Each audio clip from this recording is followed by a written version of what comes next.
പുറം ലോകം കാണാതെ, മക്കളെയും ബന്ധുക്കളെയും ഒരു നോക്ക് കാണാതെ 4 ചുവരുകൾക്കുള്ളിൽ കഴിയുന്നു ഗംഗ.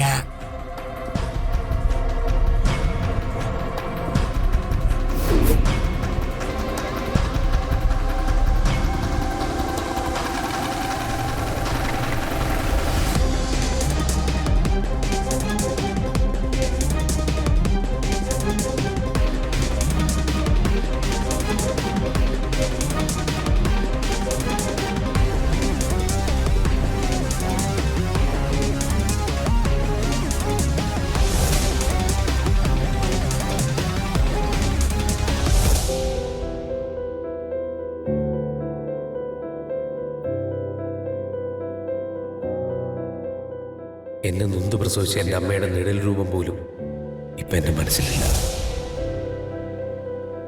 ഒരമ്മയുടെ സ്നേഹം ഞാനോ എൻ്റെ കുട്ടികളോ അനുഭവിച്ചിട്ടില്ല. അമ്മയെക്കുറിച്ചുള്ള ചിന്ത പോലും എൻ്റെ ഉള്ളിൽ നിന്ന് മരിച്ചു എന്നേക്കുമായിട്ട്.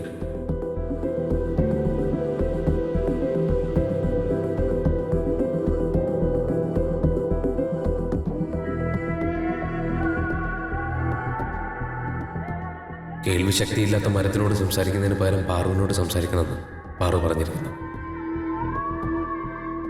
മരത്തിന് ജീവനുണ്ട്. ഞാനങ്ങനെ വിശ്വസിക്കുന്നു. പക്ഷെ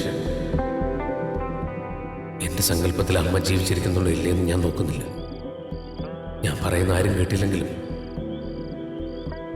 എനിക്ക് വേറൊരു സ്ഥലമില്ല എൻ്റെ മനസ്സ് ഉറക്കാൻ.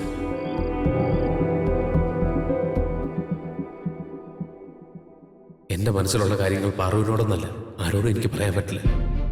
കാരണം പാറുവിനോട് ഞാനത് പറഞ്ഞു കഴിയുമ്പോൾ അവൾ തകർന്നു പോകും. എനിക്കിപ്പോ അവിടെ എന്ത് തീരുമാനം എടുക്കുമെന്ന് വല്ലാത്ത പേടിയുണ്ട്. എൻ്റെ സ്വാർത്ഥത കൊണ്ടാണ് ഞാനിതൊക്കെ പറയുന്നതെന്ന് അവൾക്ക് തോന്നും. ചിലപ്പോ എല്ലാം ഉപേക്ഷിച്ച് പാറു എങ്ങോട്ടെങ്കിലും പോയെന്ന് വരും. എൻ്റെ അച്ഛനെ ഉപേക്ഷിച്ചും ഞങ്ങളെ ഉപേക്ഷിച്ചും നിങ്ങൾ പോയതുപോലെ. എനിക്കറിയാം ഇതിനൊക്കെ കാരണം നിങ്ങളുടെ ശാപമാണ്.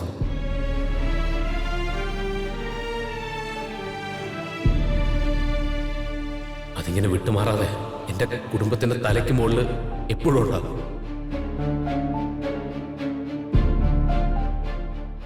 അതിലെനിക്കോ എൻ്റെ കുട്ടിയേക്കോ ഒരു പരിഭവമില്ല.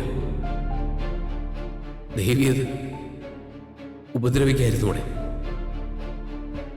ഞങ്ങളുടെ കണ്ണീര് കണ്ട് മതിയായില്ലേ നിങ്ങൾക്ക്? എല്ലാം കണ്ട് ഞങ്ങളുടെ തകർച്ച കണ്ട് നിങ്ങൾ സന്തോഷിക്കുന്നുണ്ടാവുമെന്ന് എനിക്കറിയാം. സന്തോഷിച്ചോ? ഗിരിയേട്ടന്റെ മനസ്സിൽ അമ്മയോട് ഇത്രയും വെറുപ്പുണ്ടായിരുന്നോ?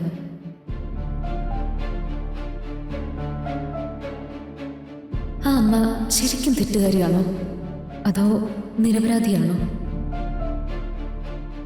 ശരിക്കും എന്താ സംഭവിച്ചത്? സത്യം എന്താണെന്നറിയാൻ എന്താ ഒരു വഴി?